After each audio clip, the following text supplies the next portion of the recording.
Okay, hello everybody. Welcome to another Monday. Hope everybody is safe from the storm, Hurricane Helene. She was devastating. She's devastated a lot of people. And so I just want to start by wishing everyone the very best, man, that it has survived the storm. There's been a lot of deaths from this storm. So a lot of people got a long, long ways to go. A lot of people still don't have power. So blessings. May God be with you at this time. And so, yeah, welcome to another week, another Monday of conversations with a masterful raconteur. Yours truly, Florida's own, Barry S. McLeod. I am the right kind of different. People ask me, what do you mean you the right kind of different? And I just like having fun with them saying, I said, well, you different, they different, he different, she different, but guess what? I'm the right kind of different. How y'all doing? I wanted to just talk about some comedy today because I've written quite a lot of comedy and I'm locked into this comedy bag right now with this new short film series that I'm producing titled She the Player. If you already in the know of what's going on, then you already know we're already filming, and I'm just excited about it. Before I jump all the way in, I like to invite you to check out barrysmccloud.com. And I'd like to invite you to look at and enjoy some of my content at bbingin.com. That's BBINGN.com. I got some good stuff on there, and I just want to say thank you to the new people who have recently subscribed. And I'm just so very, very grateful that you would support me. I really do appreciate it. And I'm so glad that all the feedback has been positive, and I'm just thankful for it. I want to send a shout out there to Tony DeWeese. She's one of my favorite people. I actually care a lot about her. She's really, really cool person, and we work together. And Tony, thanks for chiming in. And I certainly do appreciate everything. I still got to learn something about how this camera thing works because sometimes when people come in like uh, like you just did, it changes my screen. And so in the past, I found out that my whole body wasn't showing. So I hope this time it is. Let me see. It says remove that. You my girl, Tony. Um, so I don't know. I hope I can at least get a good visual on that particular camera right there. Okay, what's up? What's up, Willie? Sorry you had some strong wind up there, brother, but the Willie I know, nothing stopping. You're gonna be fine real soon. Appreciate you stopping in, brother. Want to say hello to Monique and Vicky. Appreciate y'all uh, uh, stopping in and spending some time with me. I'm still Vicky trying to figure out how to get in the gym. I'm so envious of you. You consistent and you in great shape. And boy, I need it bad. I need it bad. But I'm gonna get there. But anyway, you know, a lot of times I just respond to uh, things that people say to me uh, in contrast to work that I have done. Because when I started doing this live, I just wanted to talk about a lot of my journey, and I stray away and I talk about other things that come up like in the moment. But people have been asking me questions about comedy, and I think it has a lot to do with the new series I'm producing called She the Player. And I just really wanted to do something that was just so funny, just kind of in a lot of spots over the top funny. So y'all should have saw me filming this weekend. We filmed we did our first and second shoot Saturday and Sunday, uh, this past Saturday and Sunday. And you know, in my little funk man, the original outfit. You know, I wear them stag heels. Man, I could do that with no problem back in the 70s, and you know, back then. But in 2024, man, y'all should see me limping out them shoes, boy. Them shoes be killing me. Oh man, but we had a good shoot and we do some funny stuff and working with Uncle Clean. Uncle Clean is a very hilarious comedian. Slick Chicky, the brother just unique. He got a style of his own. I mean, just to look at him, you can't help but be drawn into him, man. And Michaela and Max, actresses, just so awesome. And Brandon, who came aboard with us uh, Saturday and Sunday, it just turned out to be a blessing, man. And never been behind the camera before. Hello, Lupita, how you doing, dear? Brandon never been behind the camera, and I had to ask him to help out behind the camera because I had made arrangements with this other guy who talked all this big talk and sold me this big story about this, and all this experience and all this stuff. And I thought that, and after several business conversations, expecting him to come aboard and do what he said he was going to do, and the brother straight up stood us up, you know, straight up stood us up. So those are experiences that they're not foreign to me. I done dealt with that kind of stuff my whole career, people giving me to run around here and there, and all these different kind of angles and negatives, but nothing has ever stopped me because I'm blessed, and God always blesses me to have some good people around me. So irregardless of the other, I'm always surrounded with some good people. And I'm so grateful for Brandon because he came in, he got behind the camera. Fortunately, I got my own equipment. And he came in, got behind the camera. I gave him some pointers, and he got us through it. And when you all see the episodes 1 and 2, you're going to see some of his work. I did some of it, but he did a whole lot of it so far. And because he did so good, I'm going to try. And he's enthusiastic, and he seems to be all in. I'm going to give him more opportunity to do more work, and he seemed to be enjoying himself. So yeah, man, that was really, really good. So, you know, as they say, one monkey don't stop no show. It's true, you know. And so anybody that's listening to this right now, just remember, when you're trying to do something and you want to be professional about it, I want to send a shout out to my nephew Chauncey. I love you, man. Can't wait to see you again. Thanks for stopping in.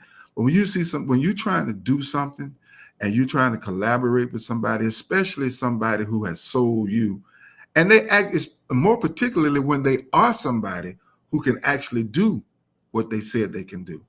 But you get these people that get around you sometime, and because they can't control you, and because they harbor something, whatever that something is, it's easy to call somebody a hater, and I hesitate to do that sometimes because that is not always the case, but a lot of times it is. But you get these people, they see you in their element, and people start looking at themselves in the mirror, and they start looking at themselves within, and then sometimes they fall off. But isn't it amazing how the creator always had that ram in the bush? And Brandon's our ram in the bush, man. So I can't wait for you all to see this show that we did. We got it done, and we still getting it done. So comedy is what She the Player is all about. And it's not, I mean, like I've been writing a lot of comedy. I sat down this evening and I was looking at some of my files to see how much comedy I've actually written. And I've written a lot. The very first script that I ever wrote, it was a dramedy, and dramedy means drama/comedy. And so I already told y'all about that one, the cicala tree, and I had this dream, and I still remember that dream right now today, September the 30th, 2024, 5:40 p.m. I can remember that dream so vividly. If I had the opportunity to really film this with the cast that was in my dream, which was Eddie Murphy. Unfortunately, Diane Carroll is gone. Danny Glover's still with us, and Morgan Freeman is still with us, and they were the headliners along with Halle Berry. And man, so if I could ever get that film done, man, that would be a blockbuster because it's so funny. And that's the first time that I wrote something on a professional level that was comedy. And then I went on to write some other stuff.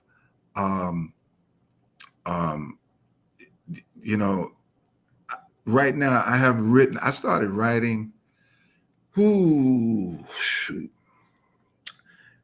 If I really try to remember, I can remember the exact year, but it's just I've written so much stuff that I can't totally remember. But I guess I'm somewhere pushing 20 years now of writing film and plays and stuff. But I started writing film first, and so comedy just naturally started coming out of me. And I'm so forever grateful for Professor Haskins, who told me that I had what it takes to do it. And I hit the ground running, and I done wrote so much stuff, I can't remember all of it. I do have records, but there was my first 10, 12 years, I remembered everything I did. And then slowly I started doing so much other stuff. I started slowly remember. I haven't forgotten anything I've done, but some of the stories I have to kind of think about. Okay, I wrote that. What was that about? In fact, today I stumbled upon this one script that I wrote. It's a romantic comedy, and it's called Have I Lost What? Have I Lost What? I'm going to read you my synopsis because I know what it is, but I'll express it better if I just read it. So in film, where they have what they call a log line, and a log line is what Professor Haskins beat me upside the head to try to get me to tell him. I didn't have a clue what he was talking about. He said, what's your story about? And he wanted me to tell him what a log line was. He wanted me to tell him everything about all of those pages in one sentence. And I didn't know what the hell he was talking about. And he chewed me out. Hey, Roxy, how you doing, darling? God bless you. Your home going to be fine too, baby. You just hang in there. We praying for you. And but my log line is, to Have I Lost What? Is a stand-up comedian finds his true love right under his nose. And that's the way Hollywood be wanting you to send that stuff to him. Just tell me what it's all about in one sentence. And naturally, one sentence cannot tell all the details. So then they'll ask you to send them a synopsis. And then if they like your synopsis, then they ask you for a treatment.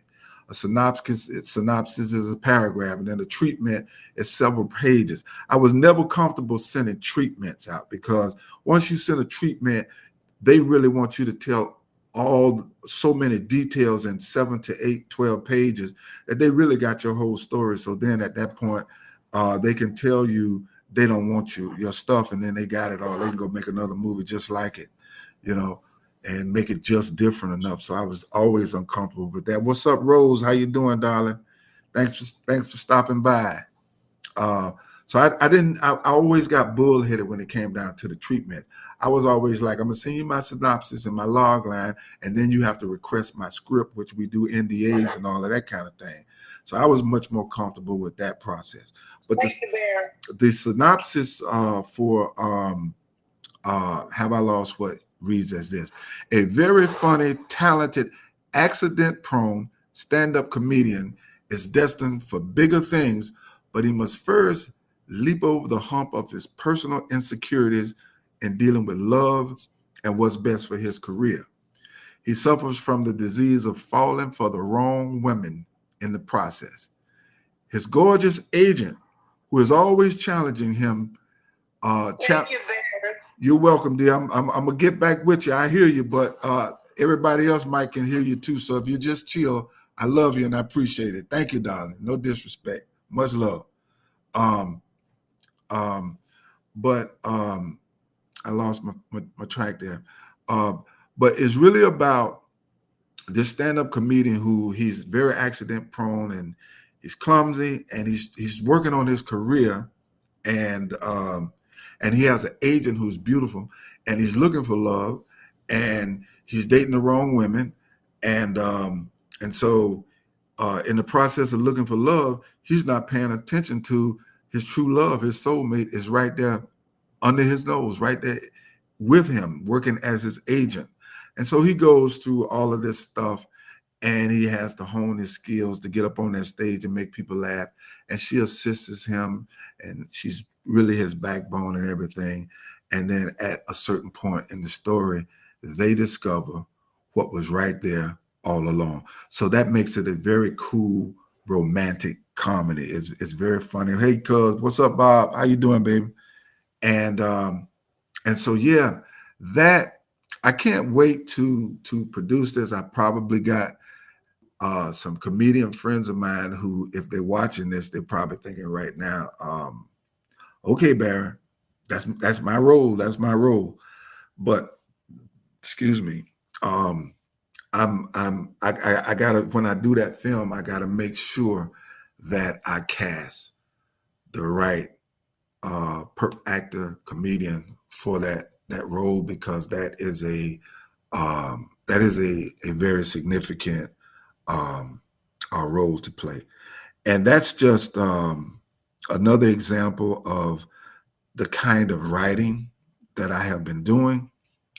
And if God put me in that position where I can get my work done, if I can get 2 or 3 films done on a level that, you know, like where I got the right distributors, some of them Hollywood or New York or ATL people behind me, I probably end up in a real good position where I can, because I've written so much stuff, I don't even really have to write no more. But what I was thinking about, I thought about it already, and today I made up my mind about it. With She the Player, I said originally that I was going to do 3 series, which we are going to do that, God willing. And then I was going to see how everybody's responding and then write some more series. But I really think, as of today, that I am going to put them. I'm going to produce those 3 separate parts, and then I'm going to do a feature film of She the Player, because I think everybody would really, really enjoy the feature film of She the Player. Kat, how you doing, dear? So that's what I'm really looking forward to doing with comedy. And you know, it's kind of cliche to say that we need more and more laughter, but it's actually true. We need more and more laughter. I had before I made up my mind to produce She the Player, I was really wanting to do something very serious, and a drama. And there's about 4 or 5 actors that was with me in Thug for President, that they're just so quality and so talented and so smart that I was going to see if I could cast them. I know certain ones have expressed interest to me that they want to work with me again. And some of those actors are really, really, really good. And I wanted to do something very serious. And I made this U-turn and decided, no, I'm gonna just do comedy right now, because I don't know if everybody's ready for what I'm getting ready to do, because with this drama, and I'm not gonna tell you the name of it or anything. I'm not gonna give you too many details right now, because I do have to be careful to protect my copyrights. But I want to do something that speaks to some of this racism that's going on, man. I got to do something that speaks to some of this racism. See, when we're looking at this presidential election and we're looking at blue and red, on the red side, it's just so much division in the country. And a lot of racist stuff that has been in the news. On the red side, it doesn't even get acknowledged properly, especially from a leadership standpoint, more particularly from a presidential standpoint. I think that's a major problem. But I do understand that there's probably some strategy there, because if you're counting on votes and you got a lot of hateful, racist people behind you that's going to vote for you, I guess you probably don't want to say anything to potentially lose votes. So I get some of that strategy, but there's nothing wrong with trying to soothe things in a smart way for the country. And then I get mad with the blue side. I get mad with the blue side because the blue side, everybody just doing politics. But I wonder who might see this the way I see it, because eventually I am going to do a film that deals with this. But I look at like back my daddy, my granddaddy, those that were in the military, World War One, Two, Vietnam, all that, they went and fought for this country. They put their lives on the line. Many of them lost their lives. And eventually it was men and women, talking about Black people. And then it would come home and have to be called the N-word and treated like what the N-word was, was all about. Okay. And I just wonder why the blue side of this political spectrum doesn't have the integrity and the courage, because I ain't that much of a genius. I know that a lot of people have thought of this. Why is it that the blue side, it's easy to say we all need to be Americans and we all need to love and respect our country.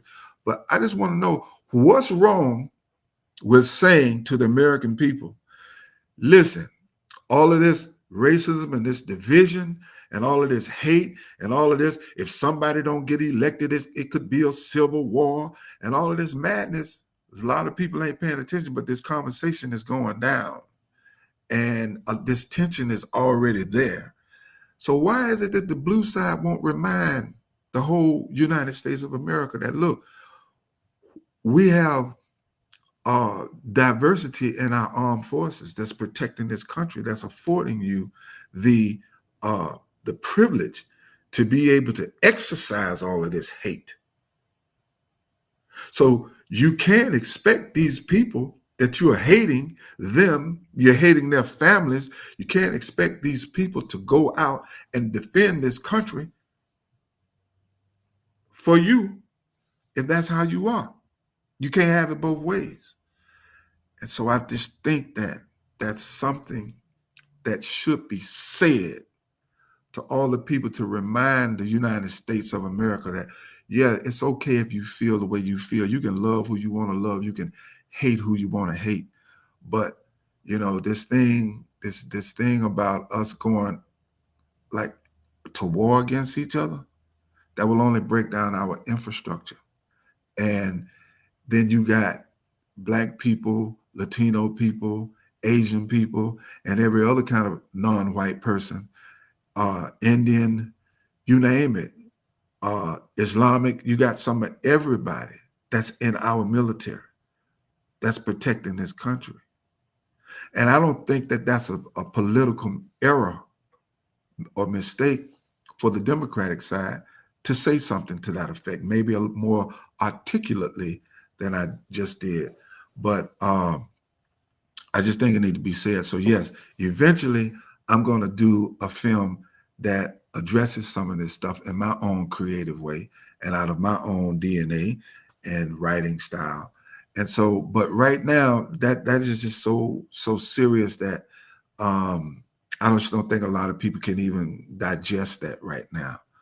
But I know that there's a whole lot of people that want that right now. But I'm going to put that on the back burner just a little bit longer. And I'm going to do a film that is going to be pretty doggone awesome. But in the meantime, I'm going to stick with this comedy that I'm doing because I love comedy.